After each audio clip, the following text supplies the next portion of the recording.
Sabemos que Juan, cuyo signo es el águila, significa Dios es misericordioso, y que siendo el apóstol más joven, después de la crucifixión y resurrección de Jesús, tomó consigo a la Virgen María. También sabemos que fue martirizado dentro de una olla de aceite caliente durante las persecuciones de Domiciano, pero, como no murió, fue exiliado a la isla de Patmos. Sin embargo, pocos saben dónde quedó su tumba.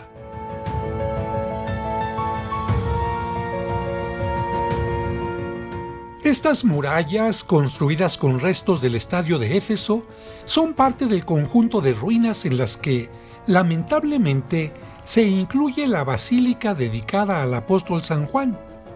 Y como las ruinas impiden saber cómo era exactamente, nos abriremos paso entre ellas para acercarnos a una maqueta que nos permitirá remontarnos al pasado y darnos cuenta de cómo era aquel edificio del que, actualmente, se conserva muy poco.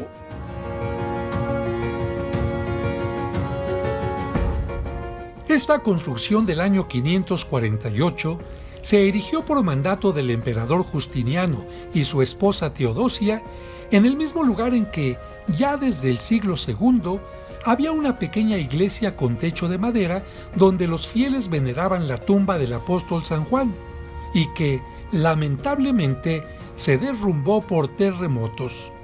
El lugar era el mismo donde, en tiempos de las persecuciones, recibieron el martirio los cristianos, un circo o arena.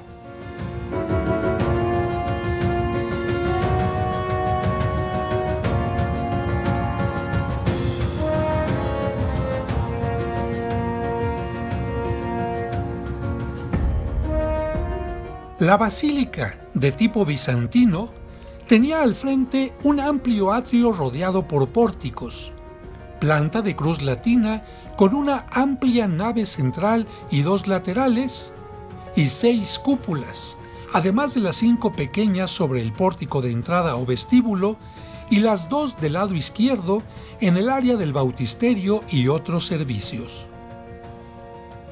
La construcción seguía el modelo paleocristiano de la primera basílica de San Pedro en el Vaticano, construida por el emperador Constantino, con un amplio atrio y forma de cruz, pero en lugar de techo a 2 aguas como la de San Pedro, la de San Juan utilizó las cúpulas tan usadas en el Oriente. Además, solo utilizó tejas de barro sobre el pórtico y en la parte lateral izquierda, pero las cúpulas y todo lo demás estaba cubierto con material metálico.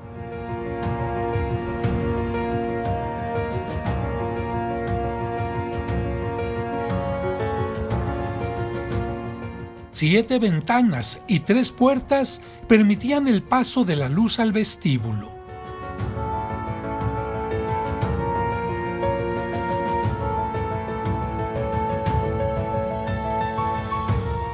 Las columnas tenían doble capitel. 13 arcos a cada lado del pórtico servían para nivelar la pendiente del terreno.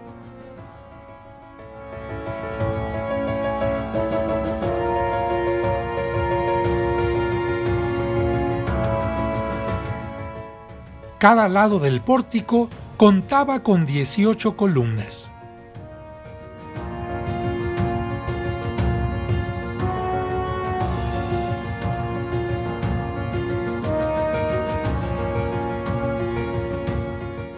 Las cúpulas estaban sostenidas en las paredes laterales por sistemas de arcos con ventanas, y solamente las del lado izquierdo tenían un tambor. La más grande corresponde al área del bautisterio. El ábside tenía una media cúpula también cubierta con metal, pero ahora una vista rápida aérea de cómo estaba, porque haremos el mismo recorrido sobre las ruinas actuales. Entraremos por esta puerta central, pasaremos el pórtico y cruzaremos la siguiente puerta. Luego, seguiremos caminando siempre por la nave central hasta llegar a la zona del altar y la tumba del apóstol que se encontraba bajo la última cúpula, y finalmente llegaremos al fondo para ver los restos del ábside. Aquí comienza nuestro recorrido. Entramos por lo que queda de la puerta del pórtico, también llamado nártex, que en el techo tenía las 5 cúpulas pequeñas. Pasamos el pórtico y después de cruzarlo llegaremos a la puerta central de la basílica para observar lo poco que queda de las columnas y paredes laterales. Al entrar, podemos ver que muros y varias columnas servían para sostener la techumbre. Continuamos caminando por el centro y observamos los restos de columnas de mármol y muros que separaban la nave central de las laterales. Seguimos caminando por el centro y nos topamos con esta lámina que ayuda a que los visitantes sepan cómo era la planta arquitectónica del edificio. Por todas partes se observan restos de columnas, capiteles o mármoles blancos con vetas negras o azules que embellecían el lugar. En el centro, espacios que servían para el coro.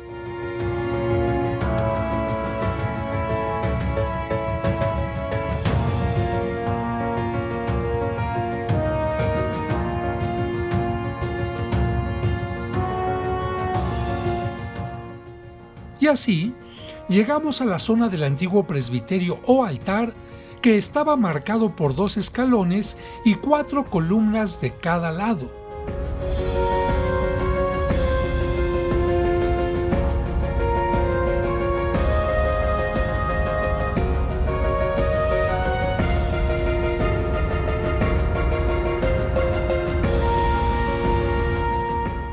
Y al centro, 4 columnas que sostenían una pequeña cúpula de mármol que indicaban el lugar de la tumba del apóstol.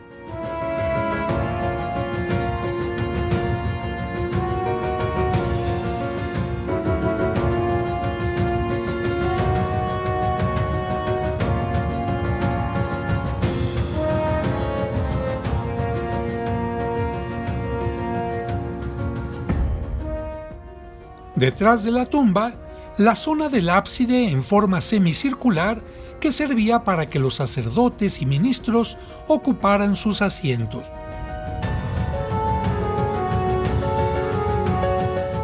Desde aquí tenemos una maravillosa vista de toda la basílica, vista desde el ábside y hasta la puerta de ingreso.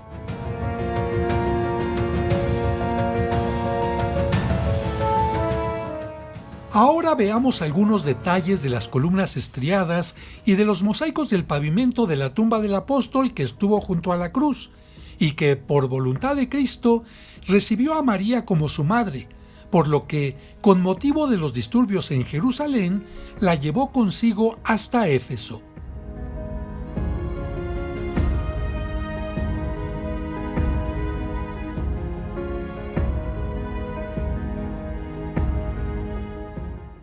Aquí, junto a la tumba del apóstol, nuestro grupo de peregrinos oró para que, por intercesión de San Juan Apóstol y Evangelista, regrese la fe cristiana a estos lugares donde se extendió inicialmente.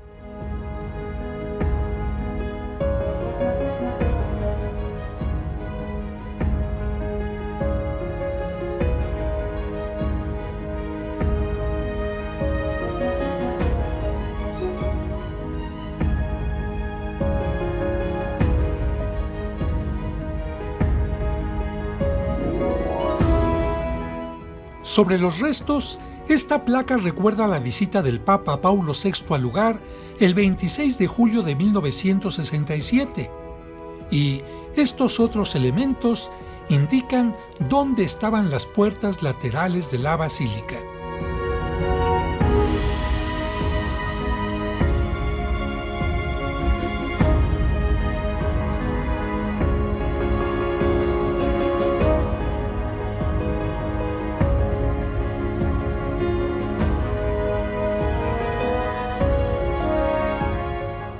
Esta es la zona del bautisterio que, Como en casi todas las iglesias paleocristianas, se encontraba separado de la iglesia, indicando que nadie podía entrar a la iglesia si no se había integrado a ella por el bautismo.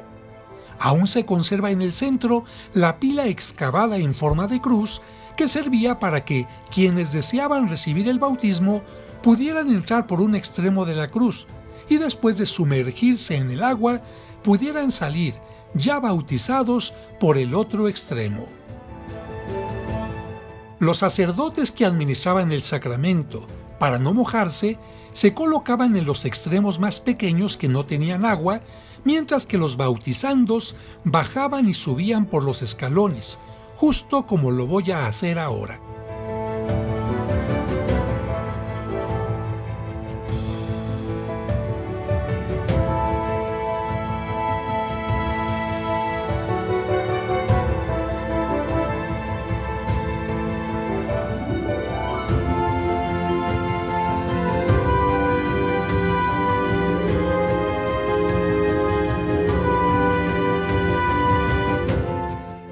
Dentro de las piezas que se van encontrando y restaurando, han aparecido muchos capiteles y basas de columnas con cruces.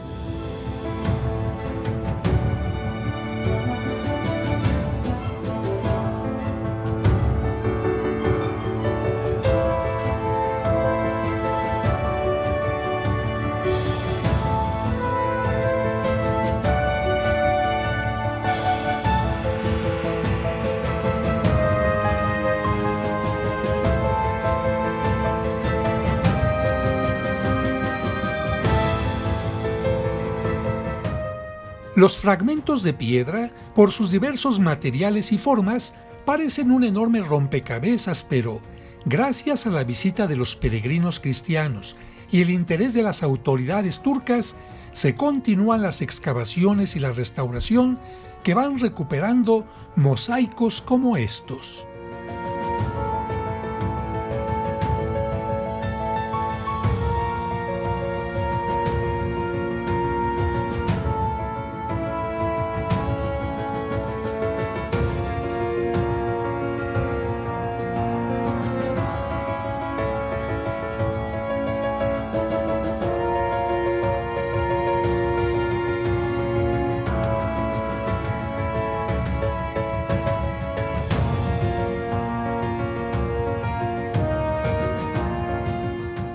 Todos estos capiteles y basas con la cruz o el monograma de Cristo formado por 6 u 8 líneas esperan pacientemente el momento en que puedan ocupar nuevamente su lugar, de la misma manera en que San Juan, el amado apóstol de Cristo, vivió pacientemente el tiempo de las persecuciones cristianas que dieron muerte a todos los apóstoles y a él lo enviaron exiliado a la isla de Patmos, donde, inspirado por Dios, para hablar del triunfo del bien sobre el mal, escribió el libro de las Revelaciones o Apocalipsis.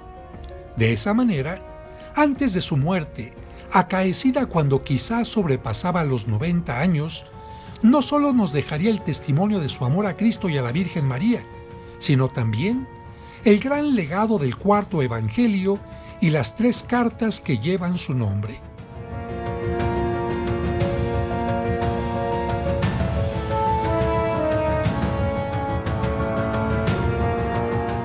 De esta manera, nos despedimos de la Basílica de San Juan en Éfeso, dando gracias a Dios por la oportunidad de visitarla y recordando el tema central de los escritos de San Juan, esencialmente cristocéntricos, que Jesús es Dios y hombre, luz, vida, verdad y amor, el revelador del Padre y la clave del universo que, en él, encuentra la razón de su existencia y de su destino, y que se podrán destruir los templos de piedra hechos por mano humana, pero no la iglesia fundada por Cristo, donde Él es el cimiento y nosotros piedras vivas.